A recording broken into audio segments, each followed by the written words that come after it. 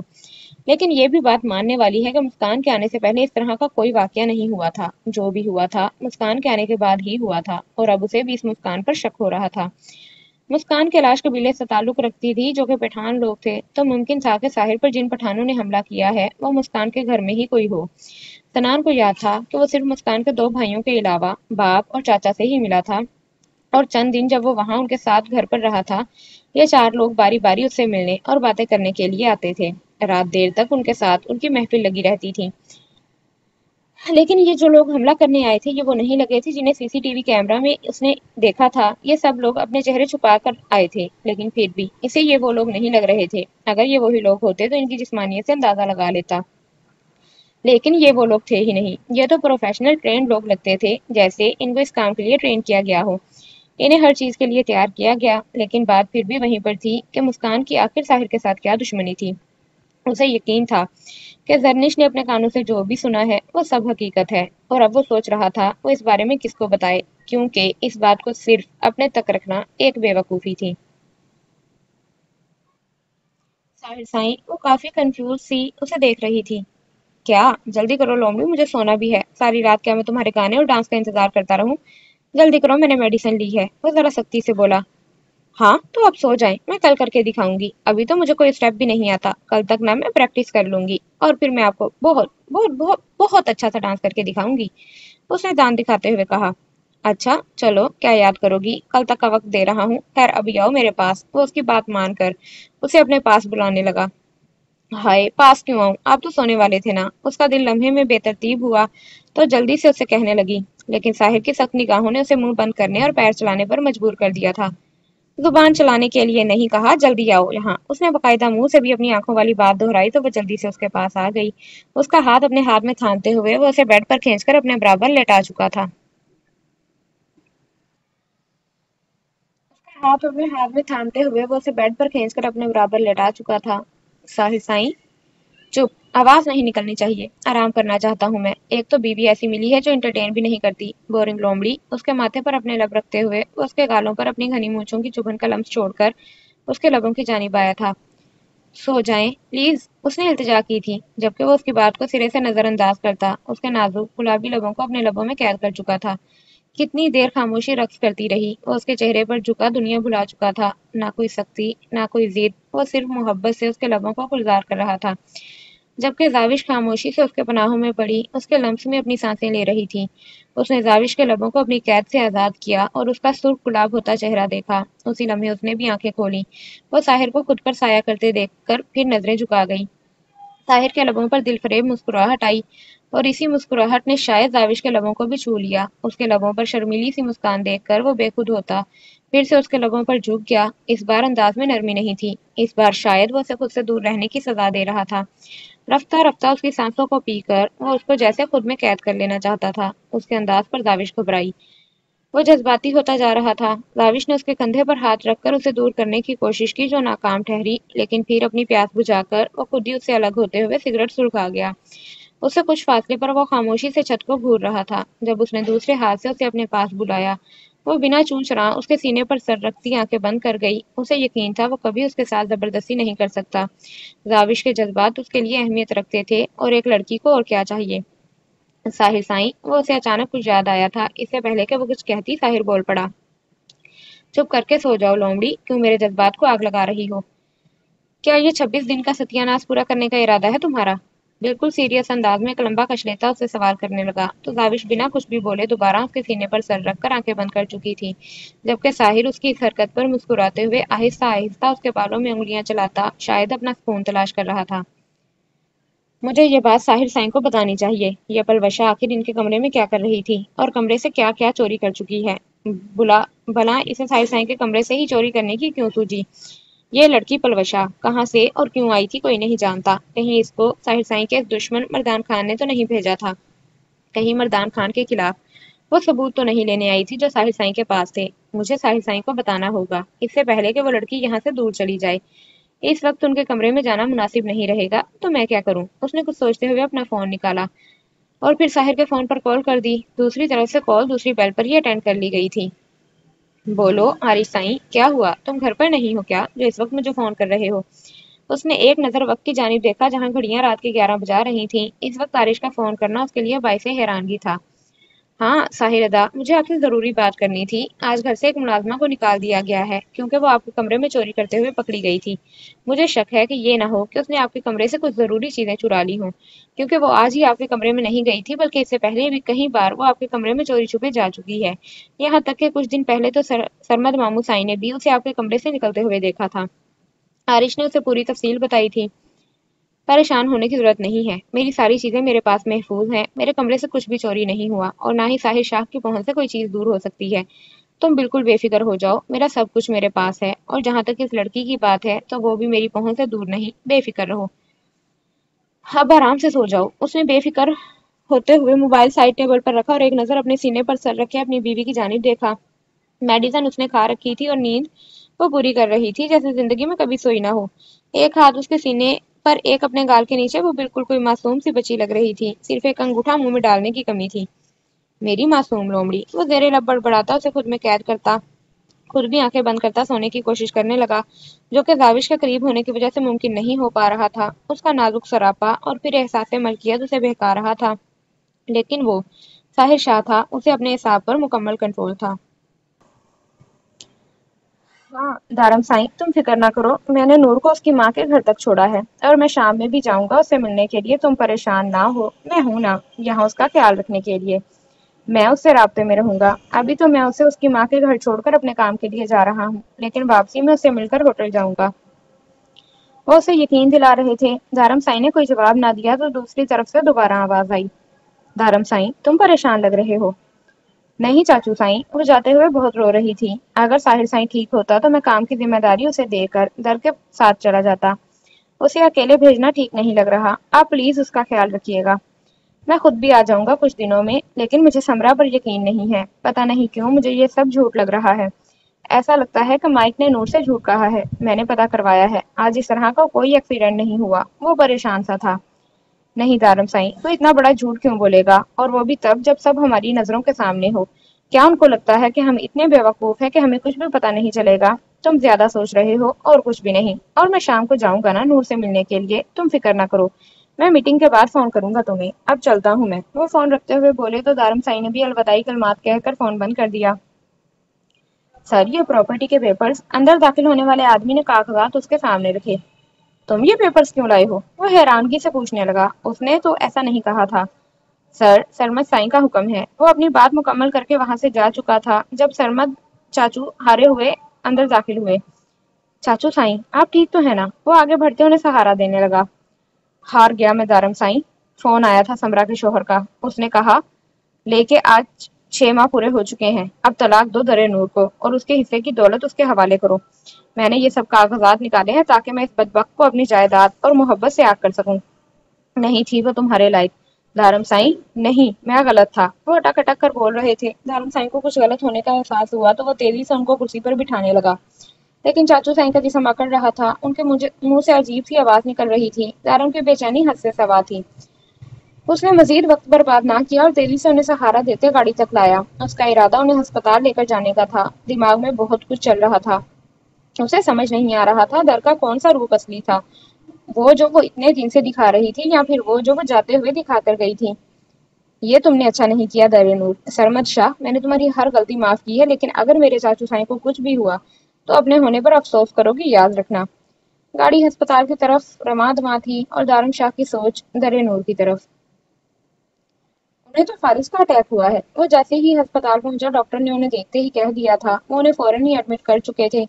حالت خطرناک حد تک خراب ہو چکی تھی۔ وہ پہلے ہی دل کے مریض سے اور پھر مزید ذہنی ٹینشن کی وجہ سے ڈاکٹر نے اچھی امید بھی نہیں دی تھی۔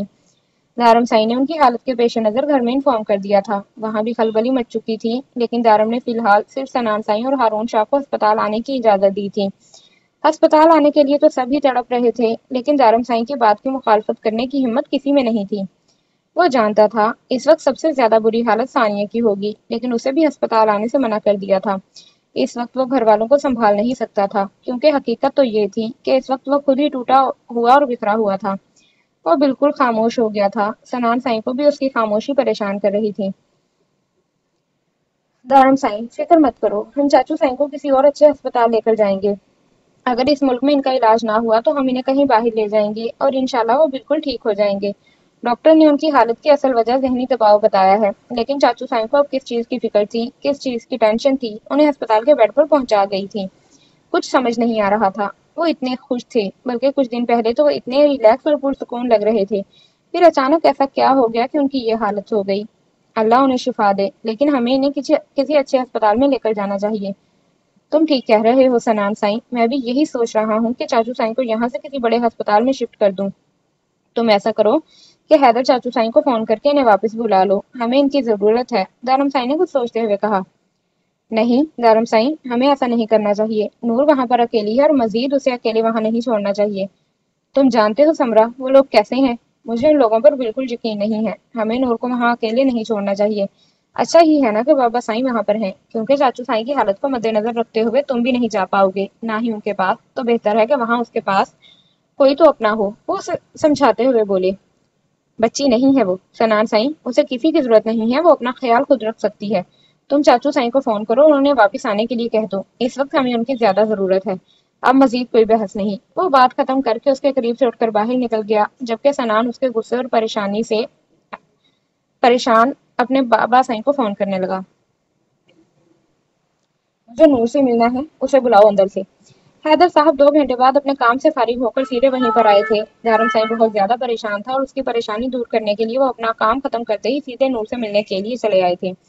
اگر دارم سائیں کا شک درست ہوا تو وہ کسی بڑی مصیبت میں پھنس سکتی تھی، اور وہ ایسا ہرگز نہیں چاہتے تھے، وہ بھی تب جب دارم سائیں اس کے پاس موجود ہی نہیں تھا۔ اسی لیے وہ فی الحال نور کو خود پروٹیکٹ کرنا چاہتے تھے۔ نور میڈم تم اپنی موم کے ساتھ چلی گئی ہیں، وہ انہیں دیکھتے ہوئے کہنے لگا۔ لیکن کہاں؟ وہ حیرانگی سے پوچھنے لگا۔ پتا نہیں، لیکن وہ نہیں ہے یہاں، بلکہ انہوں نے تو کہا تھا کہ اگر آپ واپس آئیں تو آپ کو کہہ دیا جائے کہ نور میڈم وہ واپس نہیں جانا چاہتی۔ باقی مجھے کچھ نہیں پتا، اب آپ جائیں یہاں سے، کیونکہ ہمارے سر اور نور میڈم نے ہمیں آپ سے بات کرنے کے لیے منع کیا تھا۔ وہ انہیں دیکھتے ہوئے بتا رہا تھا، جبکہ حیدر صاحب حیرانگی اور پریشانی سے اسے دیکھ رہے تھے۔ آخر یہ آدمی کیا بکواس کر رہا تھا؟ ابھی صبح ہی تو وہ نور کو یہاں چھوڑ کر گئے تھے اور اب یہ آدمی انہیں کوئی اور ہی کہانی سنا رہا تھا۔ بکواس بند کرو، اندر سے کسی کو بلاؤ، ورنہ تم مجھے نہیں جانتے۔ وہ بے حد غصے سے بولے تھے۔ وہ نور کو یہاں چھوڑنے کی غلطی ہرگز نہیں کر سکتے تھے۔ زیادہ ایٹیٹیوڈ دکھانے کی ضرورت نہیں ہے، نکلو یہاں سے، تم ہمیں نہیں جانتے، ہم دھکے مار کے نکالیں گے۔ وہ آدمی بھی ڈٹ گیا، جبکہ ان کی جیب میں ان کا فون بجنے لگا تھا۔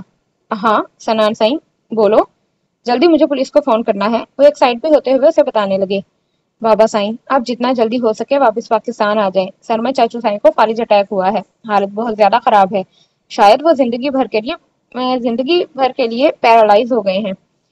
دارم سائیں نے کہا ہے کہ جتنا جلدی ہو سکے آپ واپس پاکستان آ جائیں۔ وہ فوراً ہی انہیں پوری بات بتانے لگا۔ یہ تم کیا کہہ رہے ہو سنان سائیں؟ سرمد کے ساتھ اچانک، خدایا میں جتنا جلدی ہو سکے نور کو لے کر واپس آتا ہوں۔ تم نہیں جانتے، یہاں بھی یہ لوگ الگ ہی کہانی بتا رہے ہیں۔ ان کا کہنا ہے کہ نور واپس نہیں آنا چاہتی، بلکہ مجھے کہا ہے کہ میں واپس چلا جاؤں، اور وہ مجھ سے ملنا بھی نہیں چاہتی، اور وہ اسے یہاں کے حالات بتانے لگے۔ مجھے پوری بات نہیں پتا بابا سائیں، لیکن دارم سائیں بہت زیادہ غصے میں ہے اور نور کے بارے میں تو بات ہی نہیں کرنا چاہتا۔ شاید چاچو سائیں کی حالت بھی نور کی وجہ سے ہے، آپ پلیز واپس آ جائیں۔ وہ انہیں اتنی ہی بات بتا پایا تھا جتنی وہ سمجھ سکا تھا، جبکہ دوسری طرف حیدر صاحب کی حالت بھی کچھ ایسی ہی تھی۔